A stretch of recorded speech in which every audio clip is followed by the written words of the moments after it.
আজকে বসলাম এই জন্য, পরিস্থিতি যা পত্রপত্রিকায় দেখছি, মানুষের মধ্যে দেখছি, তো মনে অনেকগুলো প্রশ্ন জেগেছে। সেই প্রশ্নগুলোর জবাব খুঁজে পাওয়ার জন্য আপনাদের সঙ্গে বসা। এই সরকার যখন গঠন হয় জুলাই অভ্যুত্থানের পরপরই আমি বিমানবন্দরে উপস্থিত হওয়ার 8 তারিখে, মনে আছে আপনাদের, সবার কাছে একটা আহ্বান জানিয়েছিলাম এবং আন্তরিকভাবেই বলেছিলাম। এটা কোনো রাজনৈতিক বক্তব্য বা এরকম যারা শুনছে শ্রোতা তোষণ বক্তব্য ছিল না। বলছিলাম যে এটা আমরা একটা পরিবার। আমরা আমাদের নানা মত থাকবে, নানা ধর্ম থাকবে, নানা রীতিনীতি থাকবে, কিন্তু পরিবার এক। আমরা সবাই একই পরিবারের সদস্য, এটাতে জোর দিয়েছিলাম। আমাদের শত পার্থক্য সত্ত্বেও আমরা কারোর শত্রু নই, পরস্পরের শত্রু নই। আমরা এক জায়গাতে এক কাতারে ওইখানে চলে আসি যখন আমাদের জাতীয়তার প্রশ্ন আছে, আমাদের পরিচয়ের প্রশ্ন আছে। আমরা বাংলাদেশি, আমরা এক পরিবারের সদস্য। তারপরে যখন শপথ গ্রহণ করলাম তখন থেকেই শোনা আরম্ভ করলাম যে সংখ্যালঘুদের উপরে অত্যাচার হয়েছে। তো আমার মনটা খারাপ হয়ে গেল। একটু আগে বললাম আমি এই কথা, এখন বলেছি অত্যাচার হয়েছে। এর পরে আমি ঢাকেশ্বরী মন্দিরে গেলাম, আপনারা ছিলেন। সেখানেও একই কথা বললাম যে আমরা একই পরিবারের সদস্য, এবং বলছে যে আমরা অন্য সব দাবি দেওয়া বাদ দিলেও একটা দাবি আমাদের একদম পরিষ্কার, আমাদের সবার সমান অধিকার, বলার অধিকার, ধর্মের অধিকার, কাজকর্মের অধিকার, এবং সেটা আসছে আমাদের সংবিধান থেকে, নাগরিক হিসেবে আমাদের প্রাপ্য, এবং রাষ্ট্রের দায়িত্ব হলো এটা নিশ্চিত করা। এবং আমি আন্তরিকভাবেই বলার চেষ্টা করেছিলাম যেহেতু রাষ্ট্রের দায়িত্ব এখন আমাদের হাতে, এটা আমাদের দায়িত্ব নিশ্চিত করা, দায়িত্ব যে সংবিধান নাগরিককে যে দায়িত্ব দিয়েছে সেই দায়িত্বগুলো তার কাছে পৌঁছে দেওয়া, নিশ্চিত করা। তারপরেও কথাটা উড়ে গেল না।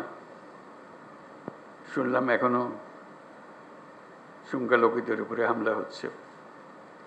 আমি সবাইকে নিয়ে বসলাম, আলাপ করলাম এটা কিভাবে করা যায়, এটার থেকে উদ্ধার পাওয়া যায় কিভাবে। তখন দুর্গাপূজার সময় আসলো, তখন বললাম যে একটা সুযোগ, কারণ এখানে একটা বড় সমস্যা হইতে পারে, যেহেতু এটা পূজার ব্যাপার, আনন্দের ব্যাপার, উৎসবের ব্যাপার, এখানে হামলা হওয়ার সম্ভাবনা আছে।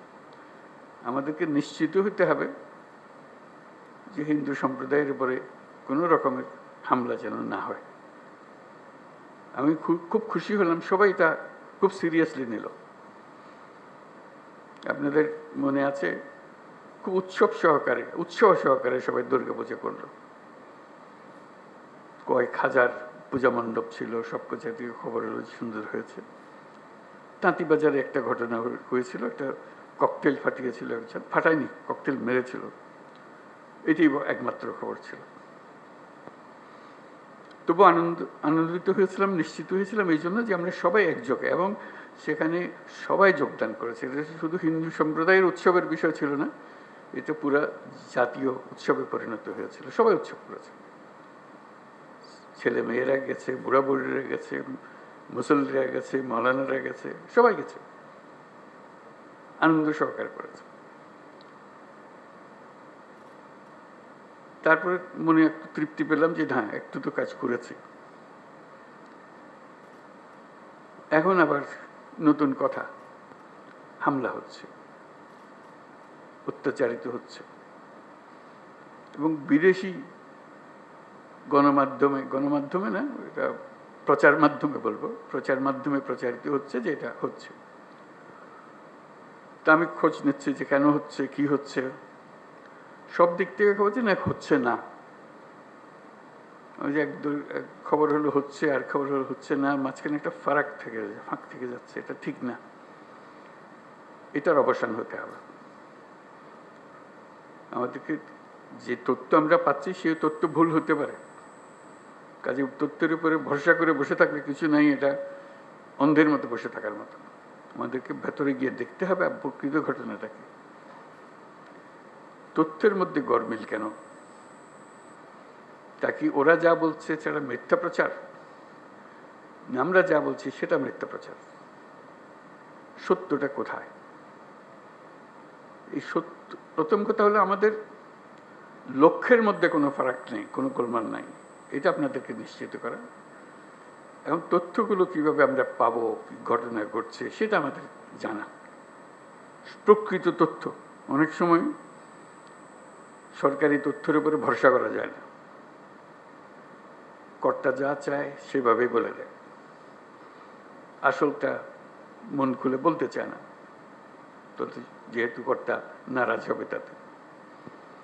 আমরা আসল খবরটা জানতে চাই, কিভাবে জানতে চাই, এবং সেই প্রক্রিয়াটা প্রতিষ্ঠিত করতে চাই। এটা শুধু আজকের দুদিনের গোলমালের কারণে একটু চঞ্চল হয়ে কথা বলছি তা না, প্রকৃত পক্ষে এটা স্টাবলিশ করতে চাই যে ঘটনা ঘটতে পারে। এটা এত বড় একটা দেশের মধ্যে কত রকমের কাণ্ড, তার মধ্যে একটা কাণ্ড হয়ে গেলে তাৎক্ষণিকভাবে যেন খবরটা পাওয়া যায় এবং সেটা সমাধান করা যায়। যে দিক থেকেও দোষী তাকে বিচারের আওতায় আনতে হবে, এটাই হলো সরকারের দায়িত্ব। প্রথম কথা হলো যে এটা না হওয়াটা পরিবেশ সৃষ্টি করা, একটা যদি হয়ে যায় তাকে তাৎক্ষণিকভাবে সেটার প্রতিকারের ব্যবস্থা করা, এটাই হলো বিষয়। আমি যা বলছি আমার মনে হয় বাংলাদেশের বেশিরভাগ মানুষ তাই মনে করে, এভাবে হওয়া উচিত। যে আমরা যেহেতু এক পরিবারের মানুষ, কাজে এক পরিবারের মানুষ হিসেবে আমাদের সামগ্রিক দায়িত্বটা যেন আমরা পালন করতে পারি, সেই পারিবারিক দায়িত্বটা আমরা যেন সম্পন্ন করতে পারি। সেখানে তথ্যটা হলো বড় বিষয়, এবং প্রতিকার। একটা হলো তথ্য, একটা হলো প্রতিকার।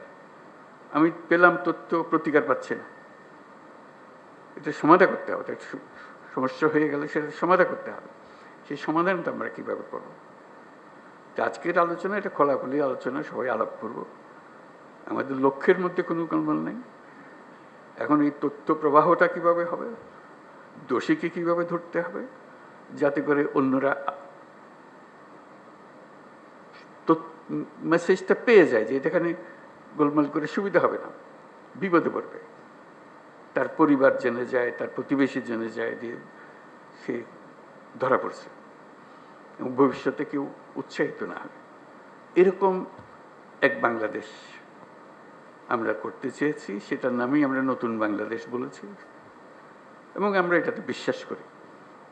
এটা শুধু কথা দিয়ে আপনাদেরকে সন্তুষ্ট করে আজকের মতো বিদায় নিলাম ওরকম না,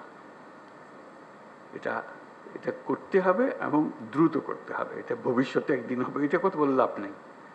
ভবিষ্যৎ তো আর আমরা কোন দিন দেখবো না, আমরা বর্তমানের মধ্যে আছি, বর্তমানেই করে যেতে হবে যা কিছু।